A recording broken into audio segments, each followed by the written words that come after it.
Hello friends and welcome. Today we're going to do a quick guide to Pugna support. I think he's really good, but not being picked nearly as much as he should be. So let's talk about how you can have impact every single game, even as a first pick support. Your general game plan is going to be similar whether you're playing position 4 or 5. Both are good for Pugna. The laning stage, you're very stable into pretty much any matchup, whoever is with you, because you have constant harass due to your long-range attack, low cooldown Nether Blast, and then very fast move speed, so if they chase you, they probably can't even catch you unless they have some kind of gap closer. So you just constantly poke and be annoying, and if you have a strong lane partner, carry or off lane, if they have some kind of initiation or crowd control, then great, you can turn this harass into kills. But if they're a really weak core and they're just like farming, AFK farm, not doing much, that's fine. You'll get them through it by just keeping the enemies low so that they can't really initiate onto you. The trickiest part of your laning stage is going to be playing around the Nether Ward because you have to preemptively cast it before the enemy spells to get value out of this. A couple tips towards this: the Lotus pools and pull camps are a good time to put the Nether Ward down because that is when people tend to use spells, and so you'll already have it down and they won't really want to fight into it. Depending on your rank. High ranks, they're like, oh, we don't really want to fight into it, so you might get that objective for free. Low ranks, they might not notice it, they might not appreciate it, so they'll just fight into you, and then great, you're getting a lot of value from it. When creep waves are low, especially the range creep, that is when people tend to use spells. That's another good time to place it. Or you can just force it, put it in a sneaky spot like behind a tree that covers a lot of the lane, and then just start playing really aggressive. That's going to bait them into wanting to return fire, but they can't because they're going to get hit by the Nether Ward. So high-level players will just avoid you, and that means when you put the Nether Ward down, you're kind of free as long as it's up to just constantly poke, and they won't want to fight. And then you have to be really careful once it is on cooldown, back away and be a little more calm at that time. The early game is where you start to hit your stride as Pugna support because you have a really fast-paced tempo. You don't even need your level 6 to start getting active, though of course once you have your ultimate, it becomes a lot easier. You want to force team fights around Nether Ward because it is so powerful and it's going to heal you to stay on the map longer, and a great way to do that is to Nether Blast towers down for fast map control. So I would typically recommend you start with the tier 1s, but depending how the game is going, sometimes you can even just go up to the tier 2s because Nether Blast works on those towers, so you drop the Nether Ward outside the tower to protect you, and then just keep using Nether Blast every time a creep walks up, and even without creeps for the tier 1, since the tier 1 towers don't have backdoor, and in this way you can just, even without a team behind you, because no one wants to play with you, it's a random pub game, that's fine. You push the lane yourself and then just start pressing Q on the tower. It's got a good cast range, so it's very safe to do so. And in this way, you are just making things happen on your own. If you do have allies who are going to play around you, fantastic. Keep them healthy so that they can stay active, right? You don't want to take a fight and like, oh, I'm too low, I gotta go home. Don't worry, use life drain on them, heal them up. You can even use Decrepify if you have the mana to spare to do it faster. Oh, now I'm low, that's okay. Just go to any random creep on the map. Big camps, hit them out of the camp, life drain, and heal yourself up while also getting a bit of farm. And this way now you're both healthy. The main issue here is going to be mana. So that's why you're going to need Arcane Boots, and any other mana item you can pick up to keep yourself topped up on mana is really good. And that's why if you can force those fights around Nether Ward and then the Siphoning Ward heals your mana, it just works perfectly. As long as you have mana, you and your teammates will always be healthy. The mid game is really more of the same. You're going to follow the active heroes on your team. If it's a pub game where no one's being active, then do it yourself, just blast the towers. Stay out of sight as much as you can, even as you're pushing on your own, kind of stay in the tree line, blast the creep waves, and just blast towers out of sight. It's possible for every tower besides kind of the tier 3s, but even those, it's doable to some degree. And that way you can keep yourself back, either pushing on your own like we just described, or if you are playing with your team, then you have 2 saves available to you. Decrepify is really good versus physical damage. It is a little bit of a double-edged sword, so you have to be careful. They made it easier, but it is still tricky. We'll talk about that more later. And then Life Drain, this one's a lot more straightforward. Just use it on someone who is getting low and do an insane amount of healing to them. In the late game, Pugna is not that special compared to other supports because the early to mid game is really where you want to focus. Once your opponents pick up BKBs, they kind of ignore your damage, and then like nullifiers prevent your saves. Your healing is still strong, but the best thing I would say you offer is safe sieging with Nether Blast. This is where a lot of pub teams end up throwing. If you haven't checked out the late game flowchart video I just released, this has a lot of examples of how to close out a game, as well as the mistakes made there, and Nether Blast sidesteps a lot of those mistakes because you just tell your team, hey guys, sit behind me and I'll just keep pressing Nether Blast on the tier 3, on the barracks, and we will get it within a minute.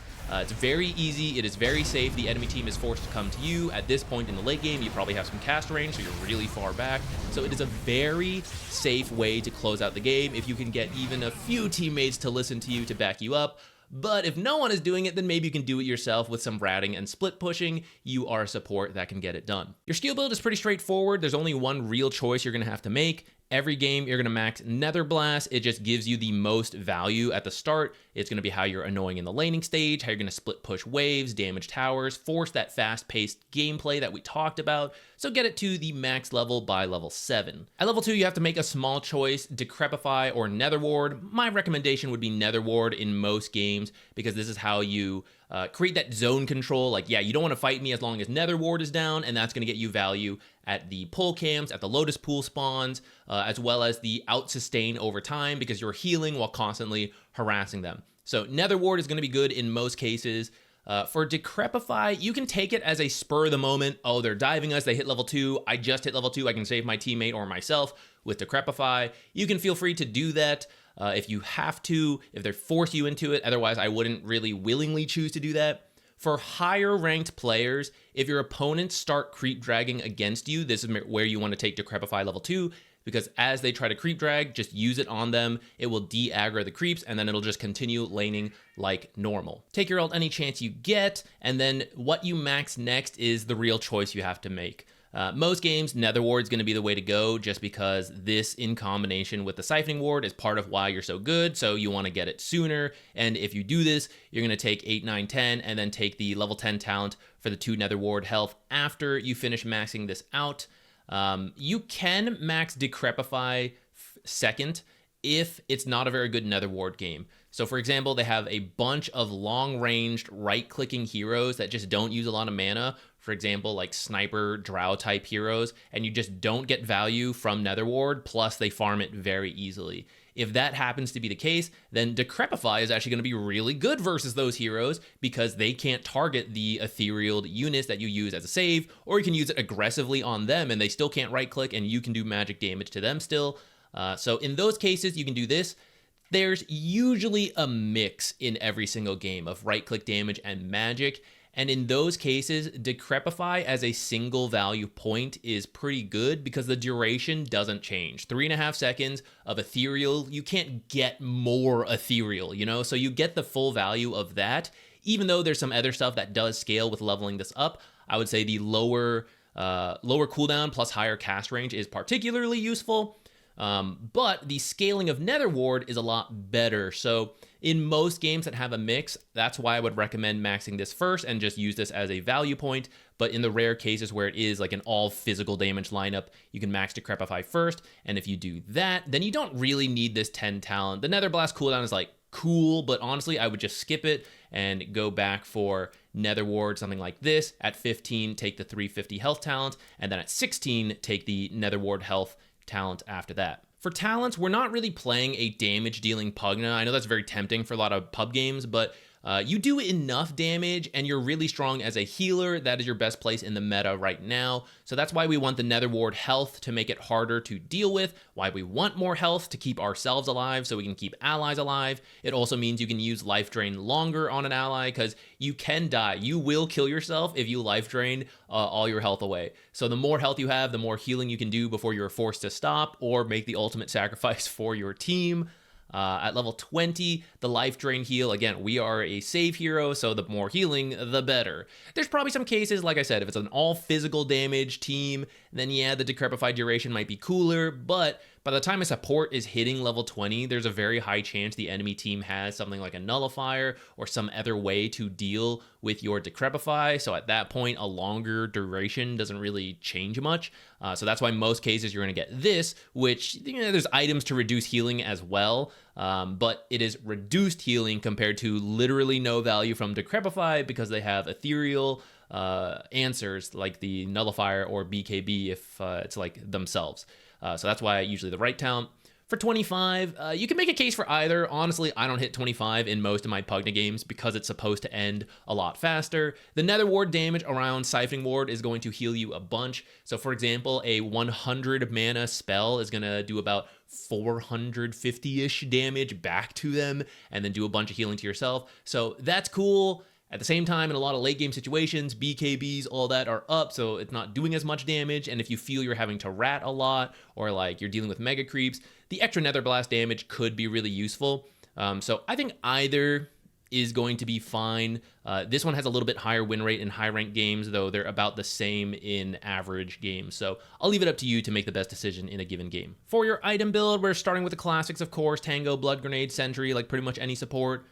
Magic Stick, the same general rules apply. You know, if they use spells, we want to grab it. For Pugna in particular, you can bait a lot of people in. They think they can kill you, and then you're getting healed by Siphoning Ward. You have Decrepify save, and then you might have the Magic Stick, maybe even a Fairy Fire. So I feel Pugna is one of those heroes that can easily bait in opponents who aren't used to seeing a Pugna, which gives a little bit more value to the Magic Stick than normal. With whatever you don't spend on those types of starting items, get cheap stats, cheap right-click items, because you have such long-range abilities. So Iron Branches are great because you also get the mana for your low cooldown Nether Blast spam. You need a big mana pool for that. If you want to like run someone down the laning stage in a long fight, you could cast 4 Nether Blasts. So you want a big mana pool. The cheap stats help. Fairy Fire, like I said, can be great for baiting people in, as well as getting a little bit more damage for the item slots, and you get 2 damage for this one. So if you want to do that, I think that's fine if you know you're going to right-click a lot. If you don't need the Magic Stick, I would recommend a starting Circlet, because it is a little bit more stats, and then you can also potentially build a Null Talisman. I would say this is more common for position 4 Pugna, since you get to be a little bit greedier. Position 5 Pugna, if you happen to get First Blood and you don't need other stuff, then you could consider building this, especially if you're going to do a lot of right-clicking in the laning stage, because it's going to give you more damage. If you don't think you need to right-click as much in the laning stage, you can just go for Fast Boots or Fast Bassi. Either way, Arcane Boots is going to be your first major purchase because it helps to solve your mana issues. Life Drain is infinite healing for yourself if you just use it on creeps or enemy heroes, and then it heals your allies as well once you use it on them. Fantastic, but it gets a bit expensive in the mana department, especially as you start using Nether Blasts on towers. If they fight under your Siphoning Ward, that helps, but if they're avoiding you, you're going to start quickly running out of mana. So Arcane Boots helps to solve your issues, but also your teammates, so not only are they healthy, but they have enough mana to do things. Whether you're playing position 4 or 5, your core items are Glimmer Cape and Aether Lens. Glimmer Cape helps you in many ways. So first, when you life drain allies to heal them, you will damage your own health, but if you use Glimmer Cape on yourself, it will go through the barrier first. So this is a way to extend how much healing you can do without actually costing yourself too much health.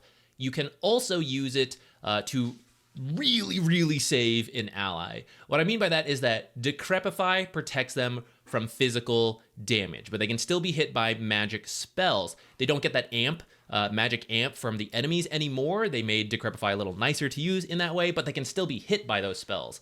So then you use the Glimmer Cape to give them the magic barrier to protect them from that, and then you also use Life Drain to heal them up. So you're hitting the mark on every single possible save on your ally. So the Glimmer Cape is very nice for that, as well as just the usual Glimmer Cape value for a support. Aether Lens is great because it checks every greedy thing that Pugna wants. First of all, you got your mana issues, so more mana plus mana regen. You can also drop Aether Lens before you use Arcane Boots for more mana manipulation. It's just a fantastic item in that regard. Then the extra cast range makes it a lot safer to siege with Nether Blast. It also makes it easier to save teammates with Decrepify and Life Drain, while still staying really far in the back so the enemies can't easily get to you. And it makes it easier on your teammates because Life Drain does break if you get too far. So maybe they get saved in the team fight and then they want to fight, but then they're going to break Life Drain. That's annoying. So the extra cast range gives them, it's like giving more leash range. Like, yeah, you stay within a range, but you can go a little further. It's very useful for that. You can get the Aether Lens first before the Glimmer Cape, especially if you're being greedy and they're not really fighting you and you're pushing towers faster. You can get the Aether Lens first, but in a lot of games that are close, I would recommend the Glimmer Cape first into the Aether Lens. Of course, you can adjust the item build as you see fit. I'd say the most common reason to do so is because you need the Force Staff, Sprout, Clockwork Cogs, Fissure, Ice Shards, Razor Link, that type of stuff where you have to move yourself or your allies. That's a good reason to buy the Force Staff first, or buy it eventually when you do need it.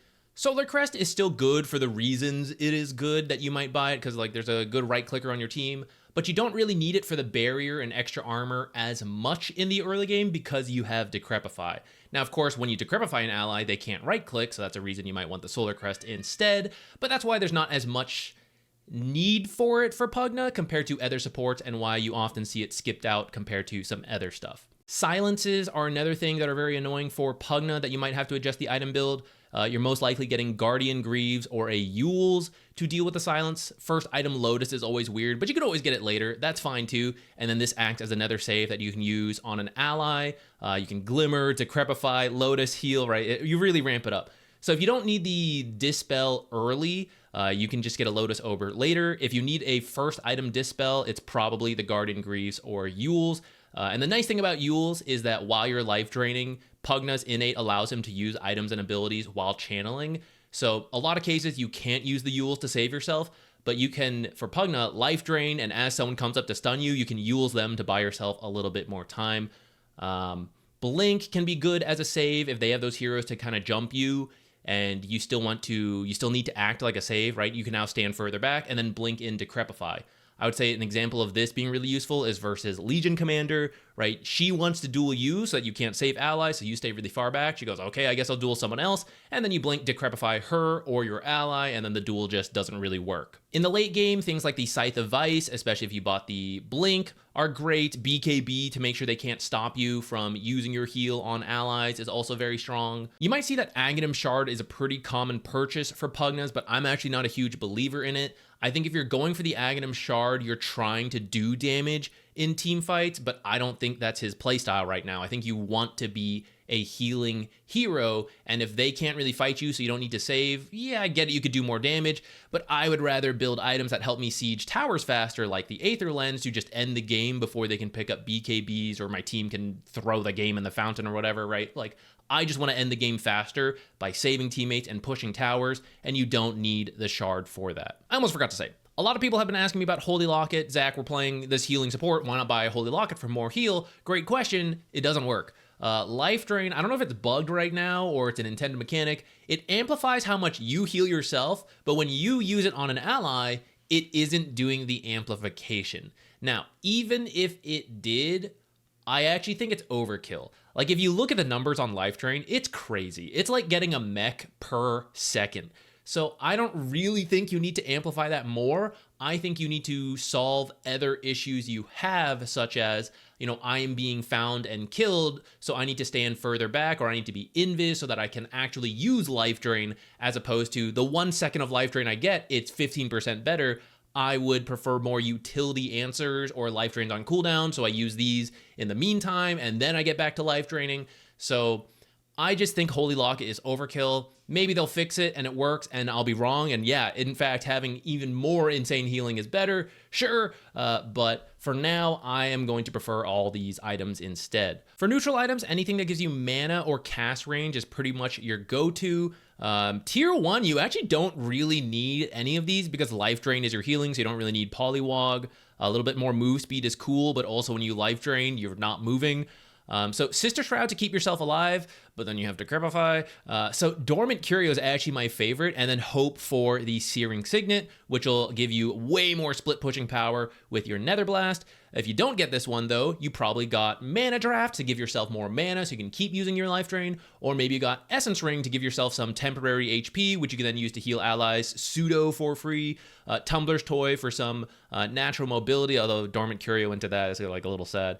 And then after that, just anything, like I said, with a cast range, extra damage, sure, Whisper the Dread, Gale Guard to protect yourself, Monocle, things like that. Random tips for Pugna. In the laning stage, try not to Nether Blast the full creep wave because you will shove it, but a great time to time it is with the range creep secure because the AoE is pretty big. You can secure the range creep while also damaging enemy heroes.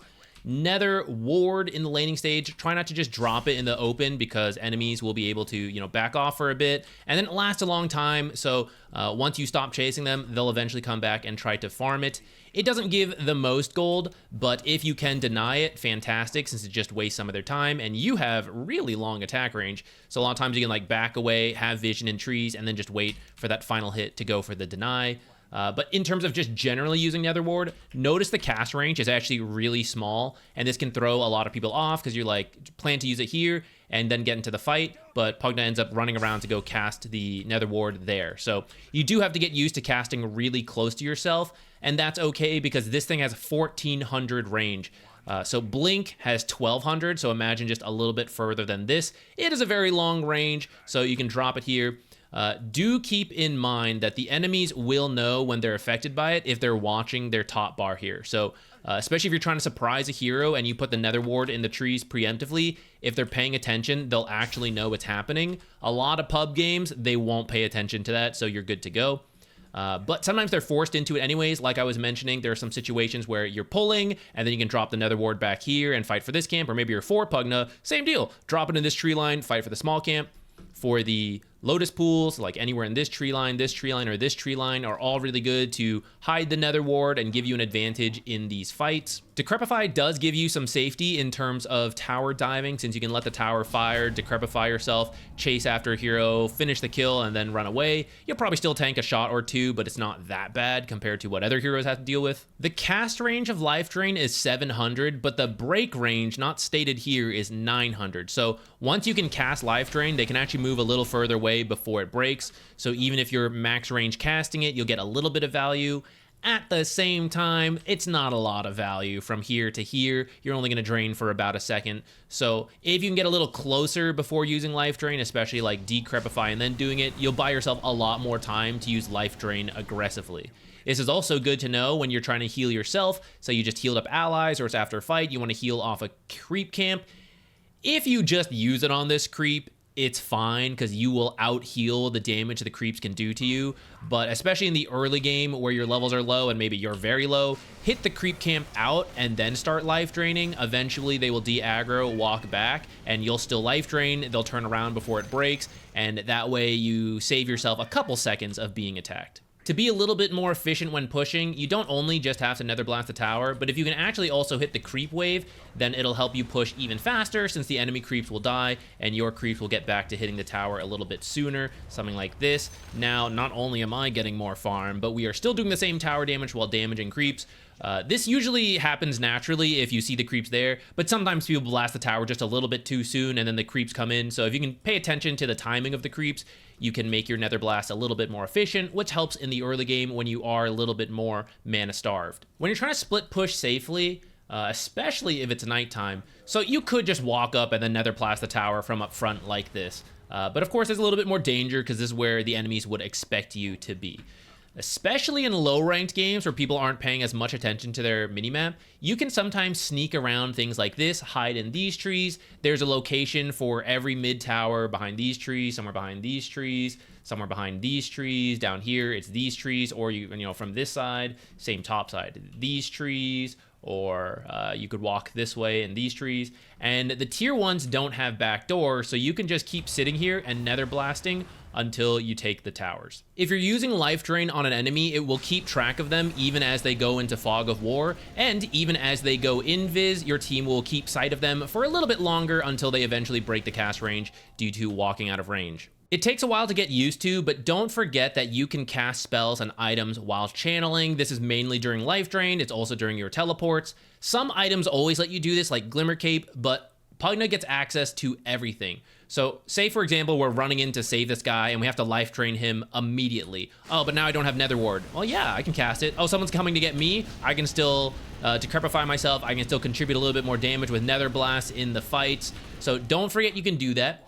And if you happen to buy some active items, for example, maybe you bought Atos for whatever reason, you can life drain, and then as this guy starts TPing away, you could Atos him. You can use Blink while life draining. So say your carry is moving up, you can blink further in so that they can continue moving in the fight while never breaking the life drain, so that you don't have to wait for the 7-second cooldown. If you're going aggressive on an enemy and he's getting away, you can blink after him to keep maintaining the distance.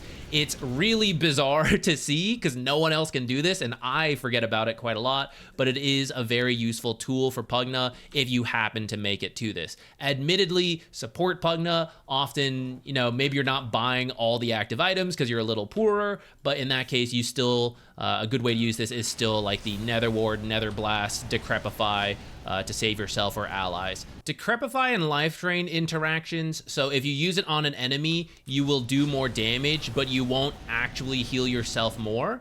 If you Decrepify yourself and an enemy is coming at you, you will heal yourself more, but not do more damage. So it kind of depends what you think you need in a given situation.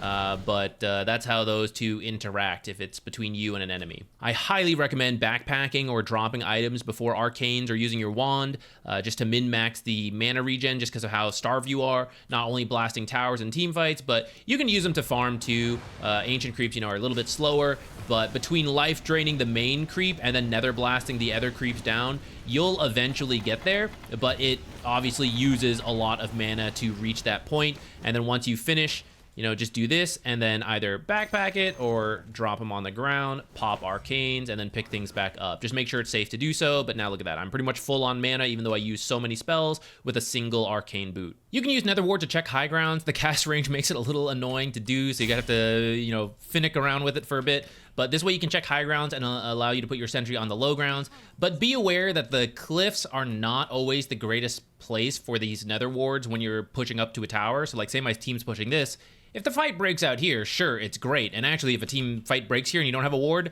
doing something like this is a great way to safely place Nether Ward and give you a little bit of vision in the fight. But if the fight breaks out more over here or over here, the Nether Ward's not very useful. So be a little careful with that. You might just want to put the sentry on the cliff and then put the Nether Ward in a more active location as your carry pushes here. You put it like right here, or on this side is probably a little better. Back here would work too, but it's closer to the actual fight rather than this spot. Or say your team is pushing this tower, like it'd be nice to check this, but now I don't have it for over here. So just keep that in mind. This is a trick to use when you're kind of like free and just moving around the map, not fighting. But if you're pushing, you might want to save Nether Ward for the actual fight. Sometimes rather than getting Nether Ward value in a fight, so let's say Roshan, usually if you're a Radiant, putting Nether Ward in the back would keep it alive the most and get your most value as a fight breaks out. But depending what abilities it is, for example, Magnus comes in, BKB, Blink, RP, that's kind of the big impact that we didn't really stop, and the team is dead, even if we're reflecting a bit of Nether Ward damage back to the Magnus. So sometimes something like this, using the 600 vision radius of the Nether Ward is a little better, and then I stand here like a smoke breaker. Now, Pugna is typically a save hero, so you'd want to be far in the back to save heroes rather than be in this aggressive position, but depending on the game, sometimes it's just what you gotta do. So then this is a cool way to use Nether Ward, and you might accidentally cancel some blinks as the enemy team is coming in here. They might use spells too early, get hit by the Nether Ward. It'll give you a little bit of a warning system. So that is another way to use it. Otherwise, hold it, stay in the back. That would be your safe default position if someone else can do this kind of thing for you. You can also decrepify your Nether Ward to keep it alive a little longer. I would say this usually isn't too worth it in the laning stage, just for the cost of decrepify. Kind of rather blast him one more time with Nether Blast. But there's some situations where it could be worth it. And then especially later on in the game in team fights, some hero might be focusing it down to free up a high mana cost hero on their team to feel comfortable moving into the fight. You can waste their time a little longer with that Decrepify. You can also use Decrepify to mess with your opponents in the laning stage for sentry battles. For example, when you're both blocking camps and he's about to kill your ward, you can Decrepify him and then kill his ward in front of his face. Sometimes if it's not usually worth it for lane creeps, I would say range creeps and banner creeps, sometimes you can use Decrepify to prevent the enemy from attacking and then deny in their face or secure a last hit in the same way. Though if you're securing it, you probably should just use Nether Blast. For regular creeps, it's not really worth the mana cost of Decrepify, so I only ever really use this trick when I'm really full on mana, like maybe I died and I TP'd back. I will say I think it's worth it for the big creeps, like say there's a big centaur that's getting really low and you're both going to go for it. You could Decrepify the opponent, get the last hit, or you could Decrepify the centaur and then Nether Blast as well. Again, though, Nether Blast will usually out DPS most other things, so you should just, if you're going to secure it with Nether Blast, you probably just need to do that without the Decrepify, but maybe you used it, and so now it's on cooldown, then Decrepify, go for the last hit with the right click. When can you use Life Drain to heal allies versus doing damage? That comes down to a little bit of experience of playing Pugna. I would recommend if the enemy has a lot of burst damage, don't start a fight immediately draining an enemy, and then a bunch of burst comes out and you go, uh-oh, I got a 7-second cooldown to wait before I can heal you. So in those cases, I would just wait a little bit and especially get the Nether Ward down because burst damage typically comes with a lot of mana cost. So get this down and then just wait a little bit, see what happens. If you are very low, let's say you already healed an ally or you were the focused target for a little bit, you're low health. If I heal my teammate, I'm probably going to drain a little bit and they'll be like, okay, I'm about to die, I gotta stop. Doesn't really make sense to put this on cooldown and use 100 mana for a very tiny heal. So in those cases, you're probably looking to use it on an enemy hero to heal up, or maybe even back out of the fight, go find a jungle camp that's open, drain a creep, and then rejoin the fight. Decrepify is a lot harder, and unfortunately, it does just come down to a bit of experience. I don't have an easy rule for this. It is double-edged in the fact that it saves teammates from physical damage, but that they cannot use their auto attacks. It's easiest to use this on spellcasters because they don't tend to care, but sometimes you will have to decide, am I saving my carry or am I screwing them over? And just the more you play, the better you will understand this because you know how much damage can they do, how much damage are they taking. And, you know, when you can tell, yeah, they're taking more damage than they're doing, I can save them for a little bit and maybe my team takes the fight, they turn around, then you decrepify them. And when you're not sure, you take your best guess. And when you are right or wrong, you know better for the future. The main thing I would say is try not to decrepify allies when they are BKB'd or they pop some kind of temporary buff like Satanic, right? Let them attack in those times and just life drain them. And remember, when it ends and the BKB ends or something, you can always decrepify after. Good. Decrepify after. Level 1 decrepify, so short cast range. That's why it's nice to level up. You can always use it after the fact once you start life draining. So there's no downside to life draining early. So go ahead and do that one and then see when to do the decrepify.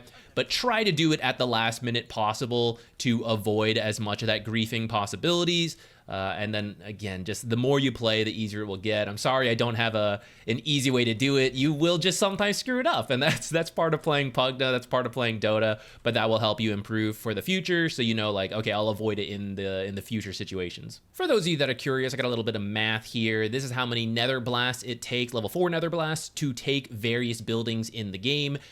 You obviously don't need to memorize these numbers, but the general lesson to take here is that it is a surprisingly few amount of blasts at a 5-second cooldown non-stop, right? This is how long it takes for them to ignore you and suddenly their tier 1 is gone. A little longer, you could be finishing off a tier 2, even the barracks could be falling. The part that's tough for you is the mana, especially in the early game. You're a low-level Pugna, like you hit level 7, you could start this, but you probably don't have enough mana to do so. But that's okay, you rarely get this all done in one go. You usually push, get a couple blasts in, someone comes defend it, and then you back off, you kind of repeat. So over time, you will accomplish this, but I just want these numbers to hit home. Like, you are a tower taker, and it's quite safe with Nether Blast. For the even more curious, here is the Nether Ward values. So depending on what level, this is the base amount of damage, and then the per mana damage, and then for a given spell cost, let's say 50 or 100, here's how much damage you would do to your opponent, and here's how much HP and mana you would restore if you're using the Siphoning Ward facet.